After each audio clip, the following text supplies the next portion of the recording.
Merci déjà, chers amis, pour l'opportunité de m'adresser à vous ce soir.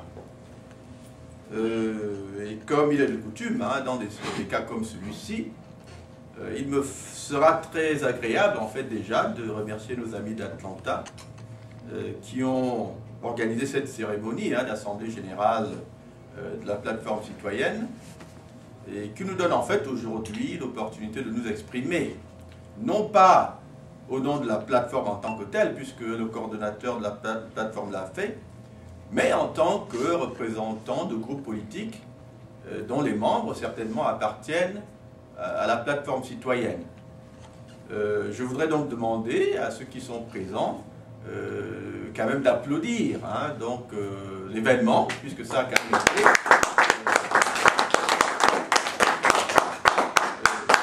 Ça a été un événement important, pourquoi? Parce qu'il s'agit quand même là du premier anniversaire de la plateforme citoyenne.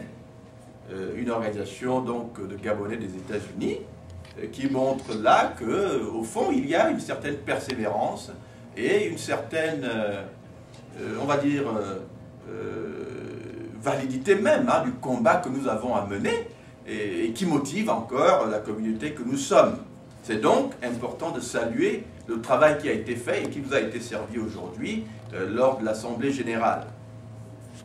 Je m'exprime donc ici d'abord en tant que leader du BDP, donc le mouvement Bongo doit partir, puisque j'ai un message à livrer non seulement à ce groupe que vous êtes, mais également à la population gabonaise, parce qu'il s'agit aussi de ce type de communication avec le peuple gabonais. Quand nous parlons ici de la diaspora, nous espérons quand même que nos idées atteindront le peuple et qu'elles vont inspirer quelque part les éléments du peuple qui suivent l'action politique de la diaspora. Vous savez, le débat qui nous préoccupe aujourd'hui est un débat compliqué. C'est un débat compliqué parce que il nous interpelle de plusieurs manières et attend aussi de nous que nous sachions en fait non seulement définir la nature du combat que nous avons à mener, mais également la manière dont nous voulons mener ce combat. Ce sont là, je pense, les deux paramètres les plus essentiels de tout combat politique. Savoir la nature du combat que vous voulez mener et la manière dont vous voulez le mener. Je vais donc aujourd'hui parler avec franchise. Je vais même dire, je vais parler avec arrogance. Vous savez, la tradition politique au Gabon est qu'on m'accuse souvent d'être arrogant. Daniel Mengara est arrogant. Il ne respecte personne. Moi, je dis, c'est peut-être vrai. Mais si arrogance veut dire vérité, alors, chers amis, je vais être arrogant. Ça veut donc dire, je vais dire la vérité comme je l'ai toujours fait. Parce qu'il y a, finalement, dans le débat qui nous préoccupe au Gabon, qui est le débat du changement, plusieurs questions qu'il faut se poser. Et je crois que nous ne nous posons pas suffisamment ces questions-là. La première que j'ai à poser est celle-ci. Peut-on combattre une dictature en la respectant? Ceci est d'abord la première question, la question la plus essentielle. Peut-on combattre une dictature en la respectant? Je sais que des gens me disent « Mengara insulte ». Alors j'ai souvent besoin de leur dire, mais qui est-ce que j'insulte? Vous me demandez donc de montrer du respect à des criminels. Mais dans quel pays au monde avez-vous vu un peuple montrer du respect à des criminels? Combattre une dictature comme celle que nous avons au Gabon, quelqu'un a parlé tout à l'heure d'un nid de mafia ou de mafioso, mais bon sang, c'est combattre la mafia. Si nous étions dans un état de droit, les bongos seraient en prison. Vous nous dites donc qu'il faut respecter des gens qui seraient en prison aujourd'hui. Cela n'a pas de sens. Donc cette question, elle est primordiale. Peut-on mener un combat contre une dictature en la respectant? Et puis, disons-nous des vérités. On me dit que j'insulte quoi? Si je dis Ali Bongo et son père ont volé, si je dis ce sont des criminels, puisque la conséquence légale et qu'on met en prison un criminel qui a volé, cela me semble plutôt mathématique et logique. Il n'y a pas là de contradiction, il n'y a pas là d'arrogance, il n'y a que la vérité. Veut-on me dire qu'on va combattre les Bongos sans leur dire ces vérités? Sans les accuser de cette criminalité dont nous savons qu'ils sont coupables, après tout. Mais attention, chers amis. Et la deuxième question est la suivante. Peut-on combattre une dictature sans dire la vérité au peuple? C'est un maillon, un second maillon de cette question qui est primordiale. Peut-on combattre une dictature sans dire la vérité au peuple? Parce que moi, je crois comprendre le peuple comme un maillon essentiel d'une équation, on va dire, à facteur double. Vous avez le leadership d'un côté, l'élite politique si on veut, et vous avez le peuple de l'autre. Ces deux éléments doivent interagir. Et donc, il y a une symbiose à établir. Mais peut-on réussir l'équation du changement au Gabon s'il existe une dichotomie qui ferait que le leadership ou l'élite politique nationale se comporte de manière antinomique par rapport aux valeurs que le peuple souhaite voir défendre, qui sont des valeurs de citoyenneté absolue. Quand on dit qu'il faut créer ou respecter créer les conditions du respect des droits humains, chers amis, c'est que là on crée le sacrement national, la Constitution nationale, qui se veut protectrice des droits. C'est quelque chose d'important. Ça ne peut pas se galvauder. Dire la vérité au peuple, chers amis, en fin de compte, c'est préparer ce peuple aux grands défis qui l'attendent, parce que cela est important. Et ne pas lui dire la vérité, c'est simplement le manipuler. Or, vous ne pouvez pas réussir le changement dans un pays où vous manipulez le peuple. Parce que la conséquence est quoi?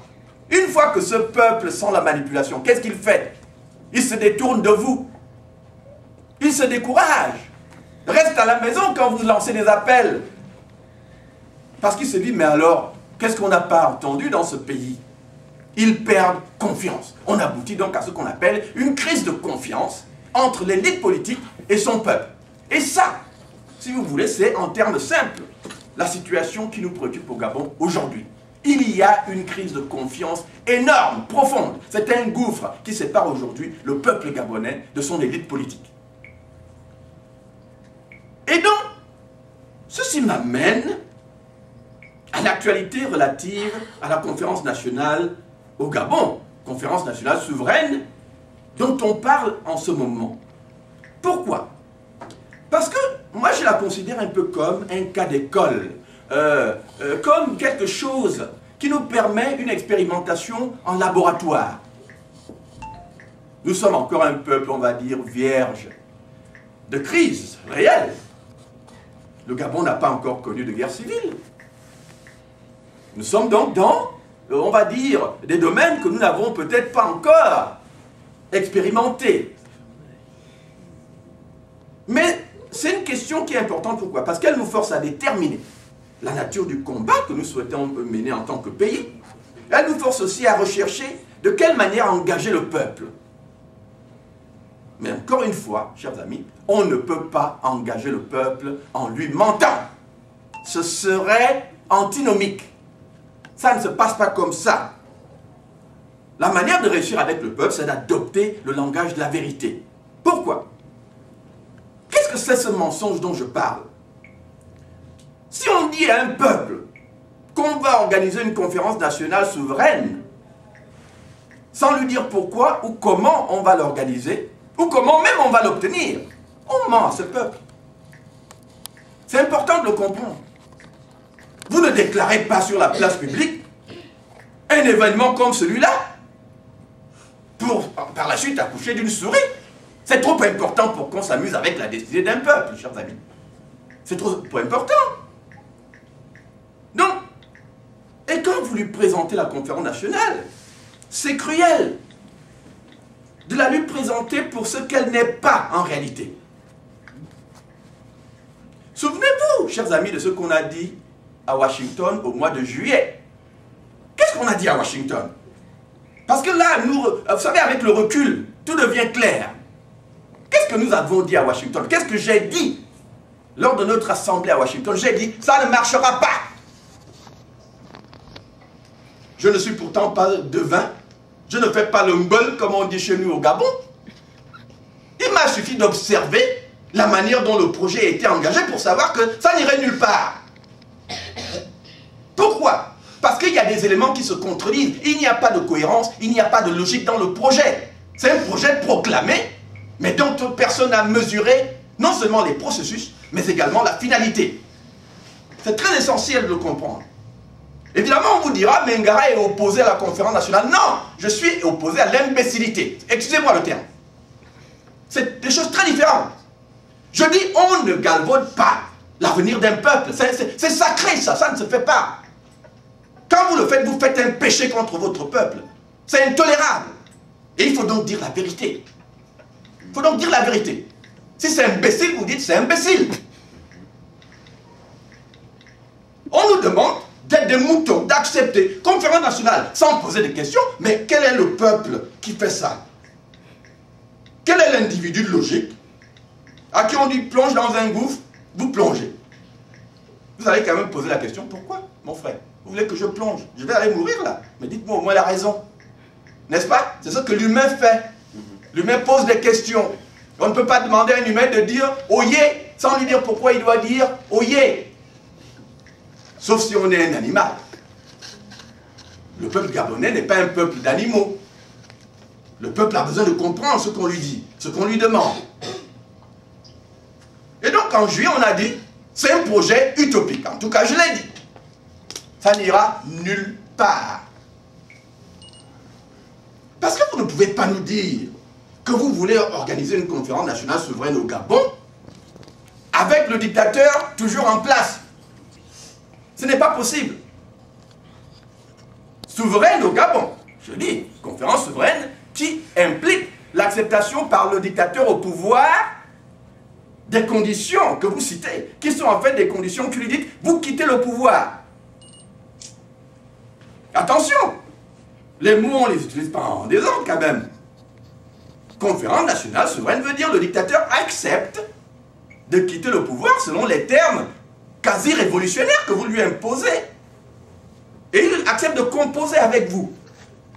D'accepter, de partir en fait. On va dire, c'est un coup d'état citoyen, pourquoi? Ça demande une conscience nationale de la part du dictateur qui accepterait gentiment, sans être forcé, de partir. La conférence nationale, dans ce sens, est un outil gentil. Et voilà pourquoi je dis c'est un mensonge si on vous dit la conférence nationale veut dire le départ du dictateur. Pourquoi? Parce qu'on n'a même pas pris le temps d'expliquer aux Gabonais ce que conférence nationale souveraine veut dire. Attention les enfants. Conférence nationale souveraine, certainement porte en elle les germes d'un changement radical qui dit, écoutez, on réforme le pays. Suite à cette réforme, le dictateur accepte de partir. Mais seulement je vous dirais qu'en fait, c'est une mauvaise utilisation du mot. Il n'existe aucune conférence nationale souveraine. Ça ne peut pas exister. Ces termes de conférence nationale et souveraine ne vont pas ensemble. Je vais vous l'expliquer. C'est important de le comprendre. D'abord parce que, telles qu'elles ont été initiées, les conférences nationales en Afrique étaient des outils de réconciliation nationale entre opposition et dictature. Elles n'avaient pas réellement en elles l'élément rupture. Il y en a qu'à peu près 2 qui ont réussi et qu'on a appelé conférence nationale souveraine. Mais celles-là n'ont réussi que parce que le dictateur en place, a fait preuve de bonne volonté en se disant « Ok, j'accepterai les injonctions de cette conférence-là ». Ça veut donc dire que ça implique déjà l'acceptation du principe par le dictateur. Mais regardez où ça devient intéressant. La conférence nationale souveraine veut en fait aussi dire compromission. Pourquoi? Dans les 2 cas où ça a réussi, Bénin d'une part et Congo-Brazzaville de l'autre, il y a eu compromission. La compromission, c'est que le dictateur ne serait pas inquiété. Ça veut donc dire que tous les crimes du dictateur avant l'événement, serait pardonnée. Et même la fortune que le dictateur avait accumulée sur le dos du peuple lui revenait. En fait, on ne remettait rien en question. Tout ce qu'on regardait, c'était l'avenir. Le passé, on l'oubliait simplement en l'état. Mes chers amis, s'il n'y a pas rupture, si vous avez dû arriver à des compromissions qui ont non seulement maintenu le dictateur au pouvoir jusqu'aux prochaines élections et tout le reste, bon, j'ai quelques doutes sur la nature souveraine de votre arrangement. Si par souveraineté vous entendez rupture, c'est important de le comprendre. Hein? Si par souveraineté vous entendez rupture, c'est râpé là. Ça veut donc dire que nous avons une antinomie automatique. Conférences nationales souveraines telles qu'elles ont été pratiquées en Afrique ne mènent pas à la souveraineté. Elles mènent à des compromissions qui disent ok, on accepte simplement que bon allez, tant pis, on oublie le passé, on avance seulement avec de nouvelles institutions et puis basta. Si au moins on a l'opportunité de voir le dictateur parti, ça nous va. Et comme ça, on refait le pays avec les nouvelles institutions, au moins qui sont en place, et on avance. Mais il n'y a là aucun élément de rupture. Et voilà pourquoi je dis qu'il y a un problème, chers amis. Parce que vous ne pouvez pas dire aux Gabonais que vous voulez une conférence nationale et ne pas leur expliquer la finalité. Attention!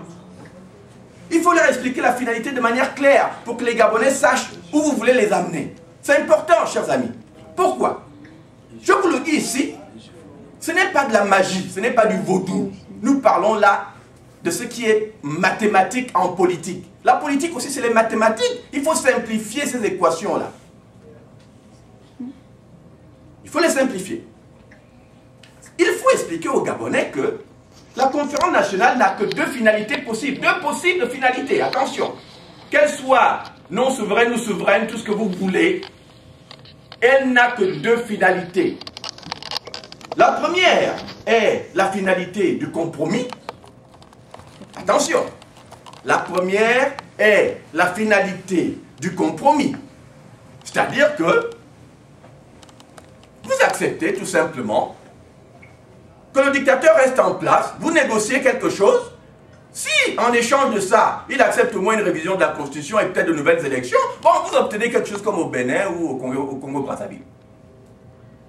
C'est la finalité de la compromission, du compromis. Vous ne pouvez pas échapper à cet élément-là. L'autre élément, c'est la finalité de la rupture. Il n'y en a que deux, encore une fois, je le répète. La première finalité, c'est celle du compromis. Vous faites comme au Bénin ou au Congo-Brazzaville. Ce n'est donc pas la rupture, là. C'est plutôt un compromis. Ou alors, vous dites, nous recherchons la rupture. Mais dès lors que vous recherchez la rupture, chers amis, ça vous engage à d'autres types de combats, là. Ce n'est plus la même chose. Alors moi, en tant que Mengara, président du BDP, je dis, moi, je veux la rupture. Je ne veux pas la compromission. Pourquoi?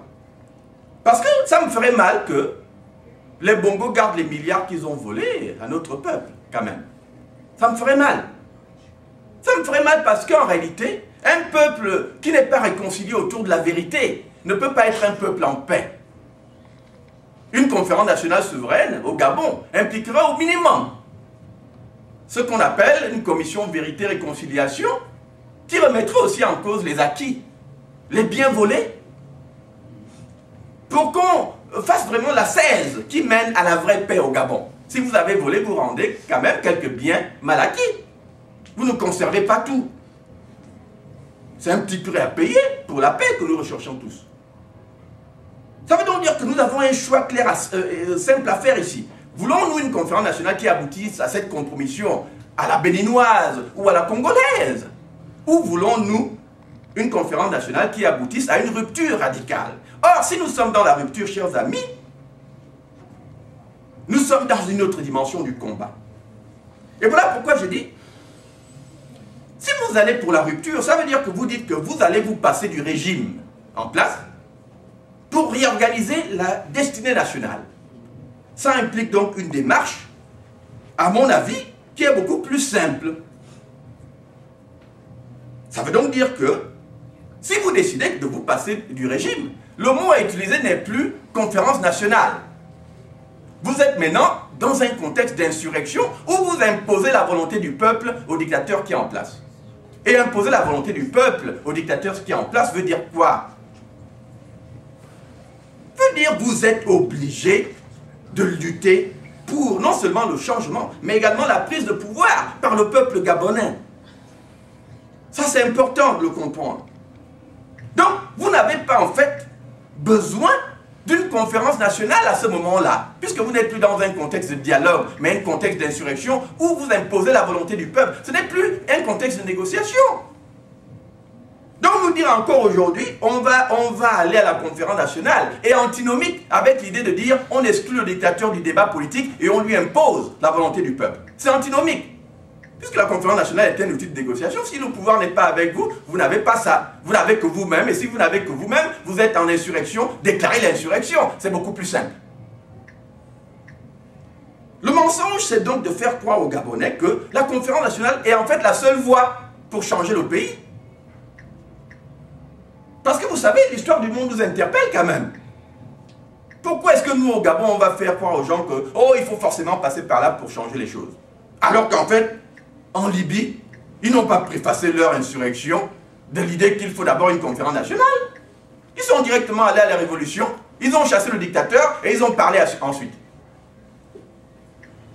En Tunisie, c'est la même chose. En Égypte, c'est la même chose. En Syrie, aujourd'hui, c'est la même chose. Les peuples se sont levés, se sont organisés pour chasser le dictateur d'abord. C'est ce qu'on appelle la rupture. Ils étaient en situation insurrectionnelle. Et pour nous, à Washington, j'ai dit, pour nous ne voulons pas appeler ça conférence nationale, nous voulons appeler ça assemblée constituante. Parce qu'il y a des paramètres qui vont avec l'idée d'assemblée constituante. Mais ce n'est pas non plus un événement organisé à froid. C'est-à-dire dire aux gens, venez juste vous inscrire comme ça, et puis non, ça n'a pas de sens. Ça s'organise aussi. Vous n'invitez pas un peuple à froid. C'est comme se lever demain et dire, oh, ville morte, alors que vous n'avez pas préparé la ville morte. Ça n'a pas de sens. Donc les choses qu'on improvise comme ça ne peuvent que nous mener à des cul-de-sac. Et donc quand on nous dit aujourd'hui d'aller nous inscrire à une conférence nationale, moi j'ai quelques problèmes avec ça. Je ne suis pas opposé à l'idée abstraite d'une conférence nationale. Je dis c'est une idée utopique. Elle ne peut pas être souveraine en la forme, ça n'a pas de sens. Mais je dis parce qu'elle est utopique, on ne peut pas la voir comme une finalité. Ce n'est pas en fait important que la conférence nationale se tienne. Ce qui est important, c'est la conséquence de sa non-tenue, en réalité. C'est-à-dire, dès lors que vous la présentez comme un outil de défiance vis-à-vis du régime, que vous imposez ce qu'on avait suggéré à l'époque, un ultimatum, quand le régime la refuse, ça doit déclencher autre chose. Et cette autre chose, ce n'est pas la conférence nationale, c'est la chute du régime que vous organisez après. Donc, elle n'a pas en fait besoin de se tenir. Alors, quand on nous dit, on va organiser des inscriptions, mais on ne nous dit pas la date de la conférence nationale. J'ai un petit problème avec ça. On s'inscrit pour un événement qui n'a pas de date. Je ne sais pas. Hein. Moi, de ce que j'ai lu, je n'ai pas vu un programme quelque part qui nous dit on s'inscrit à telle date et la conférence nationale elle-même, c'est à telle date. Je ne sais pas pour vous, peut-être que vous avez l'information. Mais ce que moi j'ai, je n'ai pas cette information. Qu'est-ce que ça veut dire alors? Ça veut dire que pour moi, ce n'est pas sérieux. Ce n'est pas sérieux. On s'inscrit pourquoi? Quand? Comment? Ce sont encore des questions qui sont importantes. Pourquoi? Parce que là, on nous galvaude en fait au Gabon tous les processus ou toutes les chances qu'il y avait de changer les choses au Gabon. Tout est galvaudé. On improvise tout. Et regardez finalement ce qui se passe depuis 2009, chers amis. Parce qu'il faut faire des bilans aussi parfois. Depuis 2009, qu'est-ce qui se passe? On nous dit un jour, oh, on ne laissera pas voler le vote des Gabonais. Souvenez-vous de ça, en 2009. On ne laissera pas voler le vote des Gabonais. Puis un jour, on va se cacher à Medouneux pour faire une grève de la faim. Attention! On nous dit un jour, pas de pardon, on fait un gouvernement parallèle. On dit celui d'Ali Bongo n'a plus de valeur. Bizarrement, on va se réfugier au PNUD. On nous dit un jour, pas de biométrie, pas d'élection. Bizarrement, on a une élection qui se tient malgré tout. On nous dit un jour, on va organiser une conférence nationale au Gabon. Elle sera faite en septembre. Aujourd'hui, nous sommes quand? Nous sommes en décembre. On nous dit, ultimatum à Ali Bongo, on te donne jusqu'au mois d'octobre pour organiser la conférence nationale. Si vous ne le faites pas, allez hop, le peuple vous chasse du pouvoir. C'est passé là aussi. C'est passé. Et maintenant, on nous dit, inscrivez-vous à un événement qui n'a même pas de date. Pour moi, il y a un problème à ce niveau-là. Donc moi, je dis, chers amis, ce n'est pas comme ça que ça se passe, sincèrement. Ce n'est pas comme ça que ça se passe. Le peuple gabonais n'est pas un peuple de moutons. Il a besoin de comprendre les engagements qu'on demande de lui. Il a aussi besoin de comprendre la nature même du combat à mener. Chers amis, ce n'est pas un combat gentil, ce n'est pas un combat poli. Je vous le répète. Se battre contre une dictature demande non seulement la vérité, la détermination, mais également de comprendre même que l'impératif ne peut pas être un impératif de pourparler.